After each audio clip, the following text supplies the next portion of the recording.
ಅಬಕಾರಿ ಸಚಿವ ಆರ್.ವಿ. ತಿಮ್ಮಾಪುರ ರಾಜೀನಾಮೆ ಕೊಡಲೇಬೇಕು ಅಂತ ಹೇಳಿ ಬಿಜೆಪಿ ಅವರು ಕೇಳ್ತಾ ಇದ್ದಾರೆ.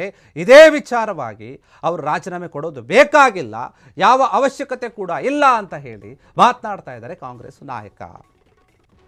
ವಿಪಕ್ಷಗಳ ಬಳಿ ಯಾವುದೇ ದಾಖಲೆಗಳಿಲ್ಲ ಆರ್.ವಿ. ತಿಮ್ಮಾಪುರ ಅವರು ರಾಜೀನಾಮೆ ಕೊಡಬೇಕಂತ. ಯಾಕೆ ಕೊಡಬೇಕು ಅವರು ಅಂತ ಹೇಳಿ ಶಾಸಕ ಎಚ್.ಸಿ. ಬಾಲಕೃಷ್ಣ ಮಾತನಾಡ್ತಾ ಇದ್ದಾರೆ. ತಿಮ್ಮಾಪುರ ಪರವಾಗಿ ಬ್ಯಾಟ್ ಬೀಸ್ತಾ ಇದ್ದಾರೆ. ಇಲ್ಲ ಸಲ್ಲದ ಸುಳ್ಳು ಆರೋಪಗಳನ್ನು ಮಾಡ್ತಾ ಇದ್ದಾರೆ.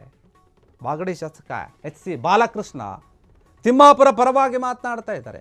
ಅಬಕಾರಿ ಇಲಾಖೆ ನಿರ್ವಹಿಸಿದಂತಹ ಎಲ್ಲ ಸಚಿವರ ಮೇಲೆಯೂ ಕೂಡ ಇಂತಹ ಆರೋಪಗಳಿದ್ವು.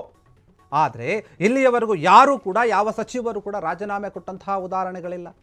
ಬಿಜೆಪಿಯವರು ಒಂದು ಟಿಕೆಟ್ ಏನಿದೆ ನಮ್ಮದು, ನಮ್ಮ ಒಂದು ಮಂತ್ರಿ ಅವ್ರನ್ನ ಅಥವಾ ನಮ್ಮ ಒಂದು ವಿಕೆಟನ್ನು ಉರುಳಿಸೋಕೆ ಈ ರೀತಿಯಾದ ಆರೋಪ ಮಾಡ್ತಾ ಇದ್ದಾರೆ. ಸೂಕ್ತ ದಾಖಲೆ ಇಲ್ಲದೆ ಪಕ್ಷದವರು ಆರೋಪ ಮಾಡೋದು ಸರಿಯಲ್ಲ. ವಿಪಕ್ಷದವರು ಯಾರೋ ಮಾತನಾಡಿದಂತಹ ಆಡಿಯೋ ಇಟ್ಟುಕೊಂಡು ರಾಜೀನಾಮೆ ಕೇಳಿದರೆ ಕೊಡೋಕ್ಕಾಗುತ್ತಾ? ನಾವು ಸೂಕ್ತವಾದ ಆಧಾರ ಮಾಹಿತಿ ಇಲ್ಲದೆ ರಾಜೀನಾಮೆ ಕೊಡುವಂತಹ ಅವಶ್ಯಕತೆ ಯಾವುದೂ ಕೂಡ ಇಲ್ಲ ಅಬಕಾರಿ ಮಂತ್ರಿಗೆ ಅಂತ ಹೇಳ್ತಾ ಇದ್ದಾರೆ. ಅದಕ್ಕೆ ಸದನದಲ್ಲಿನೇ ಅಬಕಾರಿ ಸಚಿವರು ಒಂದು ಒಳ್ಳೆಯ ಉತ್ತರವನ್ನು ಕೂಡ ಕೊಟ್ಟಿದ್ದಾರೆ. ಹೀಗಂತ ಬಿಡದಿಯ ರಾಮನಹಳ್ಳಿ ಏನಿದೆ ಆ ಗ್ರಾಮದಲ್ಲಿ ಹೇಳಿಕೆ ಕೊಟ್ಟಿದ್ದಾರೆ ಬಾಲಕೃಷ್ಣ ಅವರು. ಅಬಕಾರಿ ಇಲಾಖೆಯ ಬಗ್ಗೆ ದೊಡ್ಡ ಮಟ್ಟದ ಚರ್ಚೆ ಆಗ್ತಾ ಇದೆ. ಆ ಮಂತ್ರಿ ರಾಜೀನಾಮೆ ಕೊಡಲೇಬೇಕು ಅಂತ ಒತ್ತಾಯ ಮಾಡ್ತಾ ಇದ್ದಾರೆ.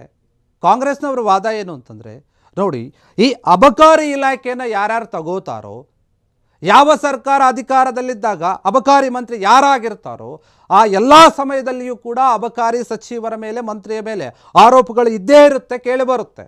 ಈ ಹಿಂದೆ ಕೂಡ ಸಾಕಷ್ಟು ಜನರ ಮೇಲೆ ಕೇಳಿದೆ ಈ ಆರೋಪ. ಈಗ ಇವ್ರ ಮೇಲೆ ಬರ್ತಾ ಇದೆ ಅಷ್ಟೇ. ಆದರೆ ಆರೋಪ ಬಂದ ಮಾತ್ರಕ್ಕೆ ರಾಜೀನಾಮೆ ಕೊಡೋಕ್ಕಾಗುತ್ತಾ? ಈ ಹಿಂದೆಯೂ ಕೂಡ ಆರೋಪ ಬಂದಾಗ ಯಾರೂ ರಾಜೀನಾಮೆ ಕೊಟ್ಟಂತಹ ಉದಾಹರಣೆಗಳಿಲ್ಲ. ನೀವೇ ಬೇಕಾದ್ರೆ ನೋಡಿ. ಈಗ ಆರ್.ವಿ. ತಿಮ್ಮಾಪುರ ಅವರು ಕೂಡ ಅಷ್ಟೇ, ಅವರ ವಿರುದ್ಧವಾದಂತಹ ಯಾವ ಸಾಕ್ಷಿ ಆಧಾರಗಳಿಲ್ಲ. ಅಬಕಾರಿ ಇಲಾಖೆ ನೋಡ್ಕೊಂಡಂತಹ ಯಾವ ಮಂತ್ರಿಗಳು ಕೂಡ ಹಿಂದೆ ರಾಜೀನಾಮೆ ಕೊಟ್ಟಿಲ್ಲ, ಅದನ್ನು ನಾವು ನೋಡಿಲ್ಲ. ಇವರು ಕೂಡ ಈಗ ಕೊಡೋದಿಲ್ಲ, ಯಾಕಂದರೆ ಅವ್ರು ಯಾವ ತಪ್ಪು ಕೂಡ ಮಾಡಿಲ್ಲ. ಬಿ ಜೆ ಪಿಯವರು ಸುಮ್ಮನೆ ಇಲ್ಲಿಸಲ್ದ ಆರೋಪ ಮಾಡ್ತಾ ಇದ್ದಾರೆ. ನಮ್ಮ ಒಂದು ವಿಕೆಟನ್ನು ಉರುಳಿಸಬೇಕು ಅಂತ ಕಸರತ್ತನ್ನು ನಡೆಸ್ತಾ ಇದ್ದಾರೆ. ಅದು ಆಗೋದಿಲ್ಲ. ಯಾಕಂದರೆ ಅವರ ಹತ್ರ ಯಾವುದೇ ಸೂಕ್ತ ದಾಖಲೆಗಳಿಲ್ಲ. ಕರೆಕ್ಟ್ ಆದಂತಹ ಡಾಕ್ಯುಮೆಂಟ್ಗಳನ್ನು, ಸಾಕ್ಷ್ಯಾಧಾರಗಳನ್ನು ಇಟ್ಟುಕೊಂಡು ನೀವು ಆರೋಪ ಮಾಡಿ ಆಮೇಲೆ ಅದನ್ನು ನೋಡೋಣ. ಆದರೆ ನೀವು ಮಾತನಾಡ್ತಾ ಇರುವಂತಹ ಮಾತಿಗೂ ಮಾಡುತ್ತಿರುವಂತಹ ಆರೋಪಗಳಿಗೂ ಯಾವುದಕ್ಕೂ ಸಂಬಂಧನೂ ಇಲ್ಲ. ನಿಮ್ಮ ಹತ್ರ ಯಾವ ಆಧಾರ ಸಾಕ್ಷಿಗಳು ಕೂಡ ಇಲ್ಲ. ಹೀಗಿರುವಾಗ ಆರ್.ವಿ. ತಿಮ್ಮಾಪುರ ಅವರು ಯಾಕೆ ರಾಜೀನಾಮೆ ಕೊಡಬೇಕು? ಯಾರೋ ಮಾತನಾಡಿರುವಂತಹ ಆಡಿಯೋಗಳು, ವಿಡಿಯೋಗಳು, ಆ ಕ್ಲಿಪ್ಗಳನ್ನು ಇಟ್ಕೊಂಡಿದ್ದೀರಾ, ಅವನ್ನು ಮುಂದಿಟ್ಕೊಂಡು ರಾಜೀನಾಮೆ ಕೊಡಿ ಅಂತ ಕೇಳ್ತಾ ಇದ್ದೀರಾ, ಒತ್ತಾಯ ಮಾಡ್ತಾ ಇದ್ದೀರಾ. ಹಾಗಾದ್ರೆ ನಾವು ರಾಜೀನಾಮೆ ಕೊಡೋಕ್ಕಾಗತ್ತಾ? ಆ ನೈತಿಕ ಹಕ್ಕೇ ಇಲ್ಲ ನಿಮಗೆ. ಸೂಕ್ತವಾದಂತಹ ಆಧಾರಗಳನ್ನು ನೀವು ತಗೊಂಡು ಬನ್ನಿ, ಮಾಹಿತಿಗಳನ್ನು ಪಡೆದುಕೊಂಡು ಬನ್ನಿ, ಆಮೇಲೆ ಕೇಳಿ ನೀವು. ಹೀಗಿರುವಾಗ ತಿಮ್ಮಾಪುರ ಅವರು ರಾಜೀನಾಮೆ ಕೊಡುವಂತಹ ಅಗತ್ಯತೆ, ಅವಶ್ಯಕತೆ ಯಾವುದು ಕೂಡ ಇಲ್ಲ. ಇದಕ್ಕಾಗಲೇ ಅವರು ಕೂಡ ಹೇಳಿದ್ದಾರೆ, ಹೇಳಿಕೆಯನ್ನು ಕೊಟ್ಟಿದ್ದಾರೆ. ತಿಮ್ಮಾಪುರ ಅವರು ಸ್ಪಷ್ಟವಾಗಿ ಉತ್ತರ ಕೊಟ್ಟಿದ್ದಾರೆ, ನಾನು ಕೊಡೋದಿಲ್ಲ, ನಾನು ತಪ್ಪು ಮಾಡಿಲ್ಲ ಅಂತ ಹೇಳಿ. ಹೀಗಿರುವಾಗ ಅವ್ರು ಯಾಕೆ ಕೊಡಬೇಕು ಅಂತ ಹೇಳಿ ತಿಮ್ಮಾಪುರ ಪರವಾಗಿ ಬಾಲಕೃಷ್ಣ ಮಾತಾಡಿರುವಂಥದ್ದು.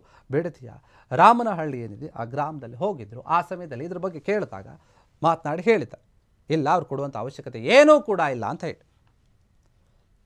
ಕ್ಷಣ ಕ್ಷಣದ ಸುದ್ದಿಗಳಿಗಾಗಿ ಫ್ರೀಡಂ ಟಿವಿ ಸಬ್ಸ್ಕ್ರೈಬ್ ಮಾಡಿ, ಲೈಕ್ ಮಾಡಿ ಹಾಗೂ ಫಾಲೋ ಮಾಡಿ. ಹೊಸ ಸುದ್ದಿಗಳ ನೋಟಿಫಿಕೇಶನ್ಗಾಗಿ ಬೆಲ್ ಐಕಾನ್ ಮೇಲೆ ಕ್ಲಿಕ್ ಮಾಡಿ.